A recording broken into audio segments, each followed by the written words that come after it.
Bueno, pues ya es una realidad que la economía mexicana va para abajo, es una realidad que ya se desaceleró la economía mexicana, lo acaba de dar a conocer el INEGI, se llama Indicador Oportuno de la Actividad Económica. El mes de septiembre da cuenta de que ya se frenó la economía mexicana.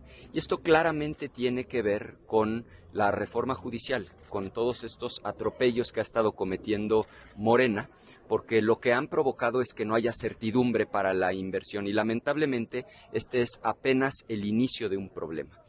Y sobre esto mismo lo que yo quisiera señalar es que es verdaderamente inaceptable que tengamos autoridades del Estado mexicano abiertamente diciendo que no van a acatar sentencias. En un Estado de Derecho, cuando no estás de acuerdo con una sentencia, lo que tienes que hacer es apelar la sentencia, pero no puedes decir simplemente no acato la sentencia. La pregunta es ¿a dónde vamos a parar?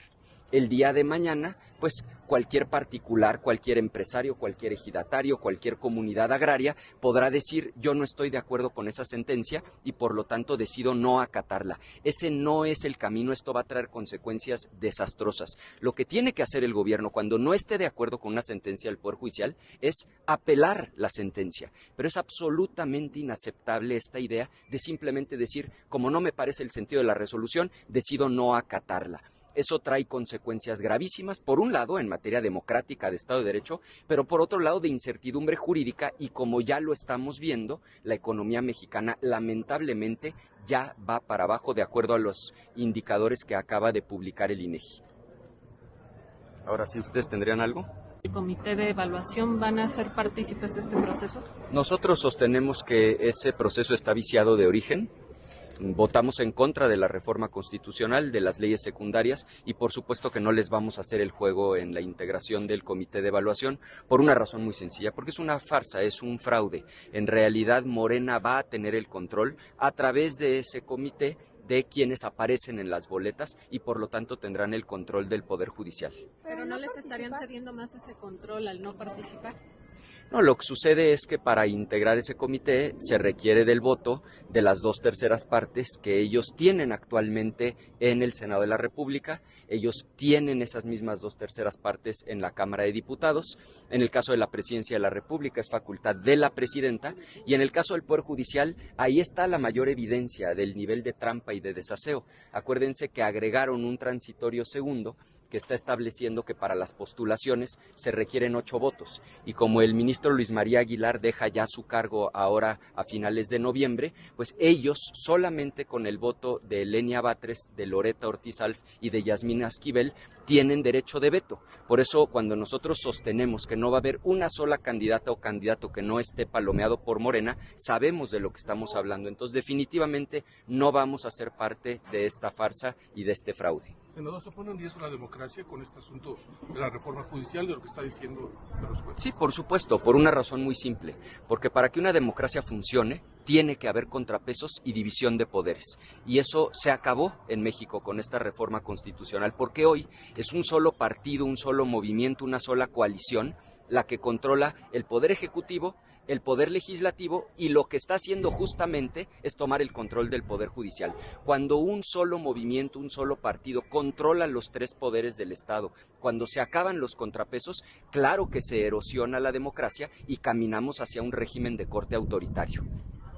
Oiga, senador, Morena está buscando juicio político para la jueza que le ordenó a la presidenta bajar del diario oficial la reforma al Poder Judicial. Dicen que hay elementos. Es una cacería de brujas, lo que ustedes han dicho, nadie puede hablar en contra del régimen porque ahora van a ser perseguidos. Es que no entienden la gravedad de lo que están haciendo. Necesitan darse cuenta que la economía mexicana ya se desaceleró, que no lo decimos nosotros, va de bajada dicho por el INEGI.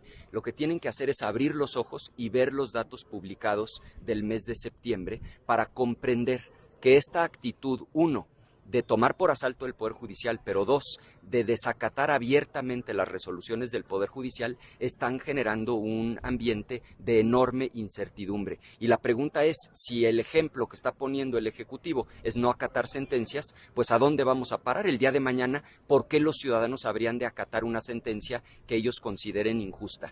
Lo que tienen que hacer si no están de acuerdo con la resolución de esta jueza es promover un recurso de apelación, no amenazar a la jueza, lo cual es absolutamente indebido, uno, y dos, simplemente decir que no van a acatar, que comprendan que en una democracia, cuando una sentencia dice algo con lo que no estamos de acuerdo, lo que hay que hacer es apelar la sentencia, no simplemente desacatar. Y si ustedes a esto le suman la crisis de violencia en el país, pues es de plano una bomba molotov lo que hoy tenemos, porque la violencia está imparable. Un día decapitan al alcalde de la capital del estado de Guerrero, ahora asesinan a un sacerdote tzotzil en Chiapas, donde también está imparable la violencia, y más allá o por encima o en adición a estos gravísimos, lamentables casos particulares, está la cifra global. Es decir, el sexenio anterior terminó con más de 200,000 homicidios. No existe registro de esto en la historia moderna. El sexenio de Calderón, que fue un sexenio muy violento, tuvo 120,000. Este terminó arriba de 200,000. De ese tamaño es el problema. Y agréguenle que en aquel entonces, en el sexenio de Calderón, las desapariciones eran 17,000. Ahora son 50,000, por lo que es muy probable que algunos de los datos que ellos registran como desapariciones, en realidad, de manera muy lamentable, son homicidios. Entonces, por un lado, incertidumbre jurídica con esta mal llamada reforma judicial y por otro lado, violencia imparable, pues estas no son buenas noticias para el país. Nuestro llamado es a que dejen de usar la aplanadora, que se abran al diálogo y que nos pongamos todas y todos juntos a trabajar para encontrar soluciones a los problemas que hoy tiene México.